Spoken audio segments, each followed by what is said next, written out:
Hello नमस्कार दोस्तों। RRB group D का जो आपका नया भर्ती है 2026 वाला, जिसमें टोटल यहाँ पर 22,000 सीट है। कितना? 22,000। इसमें बहुत ही बड़ा बदलाव किया गया है। ये जो नई वैकेंसी है, ध्यान से सुनिएगा इसमें क्या बदलाव किया गया है। इसमें दो बदलाव किए गए हैं, ठीक है। ग्रुप डी जो नई वैकेंसी में दो बदलाव किए गए, जो कि इस वीडियो में मैं आपको यहाँ पर साफ साफ बताने वाला हूँ। सबसे पहला बदलाव के बारे में यहाँ पर बात करें तो सब बच्चा को कन्फ्यूजन था कि ये वैकेंसी जो है 10th पास वाला के लिए रहेगा कि ये ITI वाले के लिए रहेगा, ठीक है, या दोनों के लिए अलग अलग रहेगा। तो देखिए, क्वालिफिकेशन में लिखा हुआ रहेगा 10th पास और ITI दोनों, लेकिन फॉर्म यहाँ पर 10th पास वाले भी भर पाएंगे, ITI वाले भी भर पाएंगे। पिछले बार जैसा झंझट न है, इस बार रेलवे ने क्लियर कर दिया है कि जो वैकेंसी है नॉर्मली 10th पास पर ही है, ठीक है। 10th पास वाला ही बच्चा सब भर सकता है। और ITI इसलिए लिखा जाता है कि जो लोग 10th के जगह, बहुत कोई क्या करता है ना, 10th के जगह ITI करता है, तो ITI किया होगा तो वो फॉर्म भर सकता है। तो नॉर्मल अगर आप 10th पास है तो आप इस बार रेलवे ग्रुप डी का फॉर्म भर सकते हैं। सबसे पहला डाउट आपका क्लियर हो गया। दूसरा, यहाँ पर अगर हम बात करें तो रेलवे ग्रुप डी में अगर आप फॉर्म भरते हो, अगर आप रिजर्व्ड कैटेगरी से आते हो जैसे कि OBC, SC, ST या EWS, तो बोला यहाँ पर सबसे पहले तो बोला जाता है कि आपको सेंट्रल लेवल कास्ट सर्टिफिकेट चाहिए। क्या चाहिए? ध्यान से समझिएगा। देखिए, मैंने सेंट्रल लेवल कास्ट सर्टिफिकेट लिखा है, सिर्फ कास्ट सर्टिफिकेट नहीं लिखा है। तो ये जो सेंट्रल लेवल कास्ट सर्टिफिकेट है OBC, SC, ST, EWS का, वह भी फॉर्म अप्लाई का लास्ट डेट से पहले, मतलब जो भी फॉर्म अप्लाई का लास्ट डेट होगा। मैं बता दूं कि आपका रेलवे ग्रुप डी का 2026 में कब से कब तक फॉर्म अप्लाई होगा। सबसे पहले क्वालिफिकेशन सिर्फ 10th पास। अगर आप 10th पास हो तो आप फॉर्म भर सकते हो। आपने ITI किया है तो अच्छी बात है, लेकिन अगर सिर्फ 10th पास हो तो आप फॉर्म भर सकते हो। टोटल आपके 22,000 सीट है। कितना? टोटल 22,000 सीट है। और इसके लिए फॉर्म अप्लाई का डेट की अगर बात करें तो आपका यहाँ पर 21 जनवरी से, कब से? आपका 21 जनवरी 2026 से फॉर्म अप्लाई होगा। और कब तक होगा?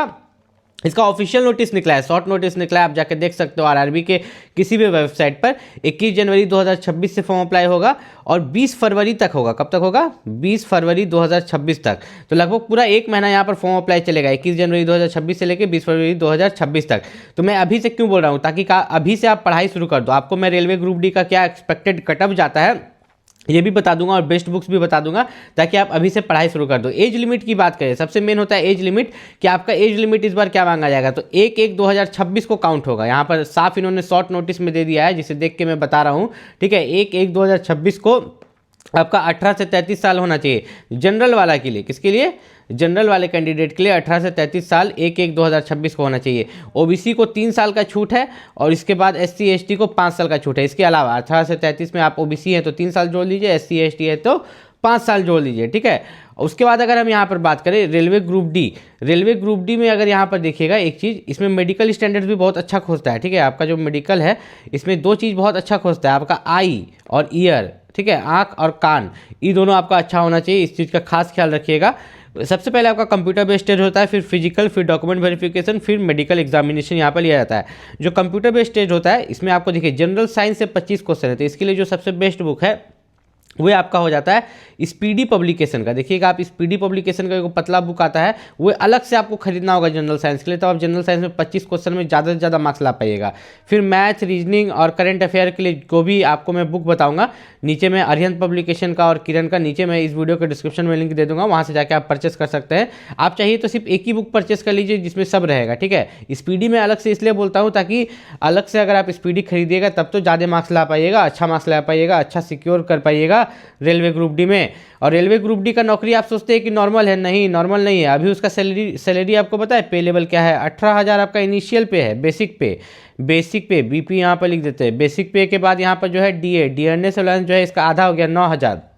फिर आपका HRA हाउस रेंट अलाउंस जो हो गया वो 5,000 के आसपास हो गया, ठीक। फिर मिसलिनियस सब जोड़ जाड़ के भी अगर देखें तो 32,000 प्लस सैलरी अभी होता है। क्या होता है? अभी 7वां वेतन के अकॉर्डिंग। किसके अकॉर्डिंग? 7वां वेतन। जब आपका 8वां वेतन लागू हो जाएगा तो आपका जो स्टार्टिंग सैलरी होगा वो लगभग मान के चलो 80,000 प्लस होगा। कितना? 80,000 प्लस पहला महीना ही। तो इतना ज़्यादा सैलरी सिर्फ रेलवे ग्रुप डी में, और ऊपर से आपको क्वार्टर वाटर सब कुछ मिलता है। तो एकदम अच्छा सुविधा के साथ, तो अच्छे से तैयारी कीजिए। याद रखिएगा कि इसमें 1/3 नेगेटिव मार्किंग होता है, ठीक है। यहाँ पर लिखा हुआ है 1/3 नेगेटिव मार्किंग का मतलब होता है कि 3 क्वेश्चन गलत कीजिएगा तो 1 मार्क्स कट जाएगा, ठीक है। 3 क्वेश्चन गलत कीजिएगा तो 1 मार्क्स कट जाएगा। तो इस चीज़ का आपको खास ख्याल रखना है कि नेगेटिव मार्किंग आपको यहाँ पर ज़्यादा नहीं करना है। उसके अलावा यहाँ पर अगर बात करें तो यहाँ पर सिलेबस इन्होंने पूरा दे दिया है कि मेरा मैथ्स का ये सिलेबस है।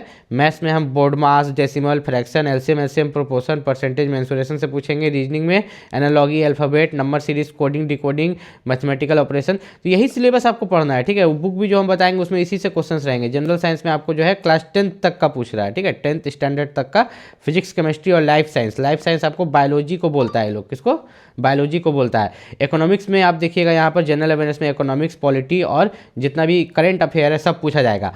फिर रेलवे ग्रुप डी में जो है आपका फिजिकल एफिशिएंसी टेस्ट होता है। फिजिकल एफिशिएंसी टेस्ट की अगर बात करें तो इसमें जो है आपको 35, अगर आप मेल कैंडिडेट है 35 kg का वजन उठा के 2 मिनट के अंदर, ठीक है, 100 मीटर दौड़ना रहता है, ठीक है। और फीमेल कैंडिडेट है तो 20 kg का वजन उठा के 100 मीटर तक 2 मिनट के अंदर दौड़ना होता है।